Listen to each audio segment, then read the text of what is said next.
सफलता की कहानी। परंपरागत खेती को छोड़कर कर रहे हैं फल उत्पादन। कृषक श्री रामसनेही शर्मा ने फलों की खेती को बनाया लाभ का धंधा।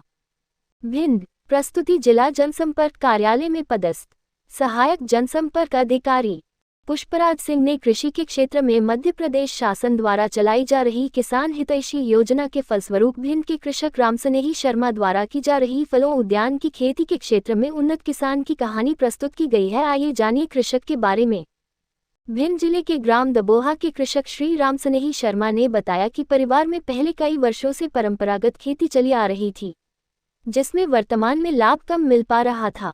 फिर मैं एक दिन आत्मा कर्मचारियों के मार्गदर्शन के माध्यम से मुझे कृषक संगोष्ठी कृषक प्रशिक्षण में सम्मिलित होने के बारे बताया गया। फिर मैं आत्मा योजना की कृषक संगोष्ठी कार्यक्रम में सम्मिलित हुआ, जिसमें मुझे फल उत्पादन करने की जानकारी दी गई। कृषक श्री रामसनेही शर्मा ने बताया कि 1.5 बीघा में टीसू कल्चर केला के पौधे लगाए, जिसमें 755 पौधे लगे हुए हैं, जिनको मैंने सचदेवा टीसू कल्चर लेब दबोहा से पौधे प्राप्त किए। उसके बाद केले के बीच में कटहल, आम, नींबू, चंदन और सीताफल के पौधे लगाए हैं। उन्होंने बताया कि केले की खेती के साथ साथ पीली हल्दी, काली हल्दी, बैंगन, टमाटर की खेती भी कर रहे हैं। उन्होंने बताया कि केला की लगभग 12 माह में फसल तैयार हो जाती है। उन्होंने बताया कि उन्हें बर्मी कंपोस्ट खाद उद्यानिकी विभाग के माध्यम से प्राप्त हुई, जिसमें सब्सिडी भी मिली है। वे अपने खेतों में 70% देशी खाद, 30% NPK फर्टिलाइजर का छिड़काव करते हैं, जिससे फसल और मिट्टी पर कोई बुरा असर नहीं पड़ता। केला की खेती से उन्हें लगभग 80,000 रुपए की आय प्राप्त हो रही है। आत्मा से मुझे बहुत सहयोग मिला। उन्होंने मुझे जगह जगह ट्रेनिंग दिलवाई। अच्छा। तो मैंने लखनऊ में भी देखा। मैंने कहा लखनऊ में हो जाता है और खरगोन जिले में हो जाता है, अच्छा। तो यहाँ क्यों नहीं हो सकता बीच में? तो ये हमने सोच के केला लगाया। फिर हमारा बच्चा भी इंजीनियरिंग पास है और एग्रीकल्चर से ट्रेंड है, तो उसने भी इसमें पूरी मदद की।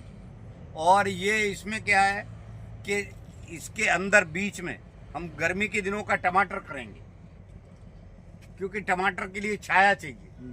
तो केलों के पौधों की लाइन के बीच में हम वो पावर टिलर से जुताई करके छाया कर देंगे और वो उसमें टमाटर पैदा करेंगे।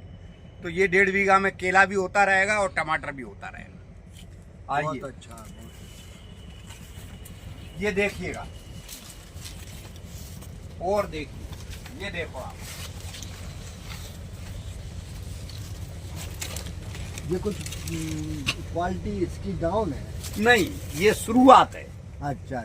अब ये उसके बराबर ही बढ़ेगा, जैसे ये है। अच्छा। इसमें ये टेका लगाना पड़ा।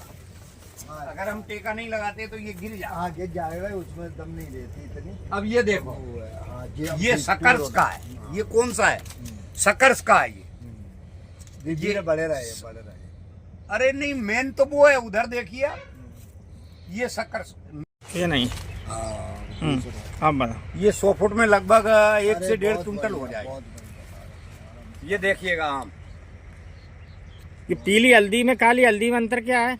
चल के बताएंगे। ये अंतर है कि इसकी जो काली हल्दी की जो मिड रिब है, ये काली होती है और पीली की हरी रहती है। आइएगा, हम आपको वो भी दिखाते हैं। ये देखिएगा दादा, ये चंदन का पौधा है, सफेद चंदन। और सफेद चंदन में आपको बताऊंगा, हमारे बगीचे में 12-12 फुट के लंबे हो गए। अरे बड़े हो गए। जी हाँ, 12-12 फुट, कम से कम 12-12 फुट के सफेद चंदन यहाँ एकदम सूट है यहाँ की जमीन। जी, तो बहुत समय में बढ़ेगा। 9 वैरायटी है जो हिंदुस्तान में सबसे ज़्यादा प्रचलित है। ये 5 फुट से 7 फुट के बीच में इसकी वृद्धि होती है। वो अपने प्रदेश में, यानी अपने यहाँ सर 11 महीने में फूल आ जाता है और 12 महीने में हम मंडी कर सकते हैं।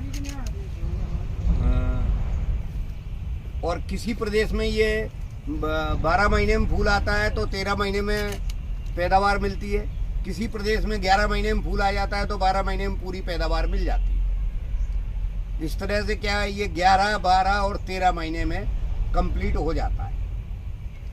इसमें हमने सर बीच बीच में हल्दी भी लगा रखी है, और जो हल्दी हमारी 2.5-3 क्विंटल हो जाती है, खाली जगह में हल्दी लगाती है। और इसमें सर गर्मी के दिनों में हम टमाटर की पैदावार करेंगे बीच में पावर टिलर से। और इसमें हमने फलदार पौधों का आम और अमरूद का, आम कटहल और वो सीताफल और चीकू का बगीचा लगा रखा। जो बगीचा साल भर बाद इसको साफ कर देंगे। साल भर में हम 2 फसलें और लेंगे। ये पहली फसल चल रही है, इसके बाद दूसरी आ जाएगी, दूसरी के बाद तीसरी आ जाएगी, दूसरी 6 महीने में आ जाएगी, तीसरी फिर उसके 6 महीने में आ जाएगी। इस तरह से हम क्या करेंगे, 2 साल में 3 फसलें लेंगे। पहली फसल हमारी लगभग लागत में चली जाती है, पर दोनों दूसरी फसलें टोटल प्रॉफिट में रहेंगी।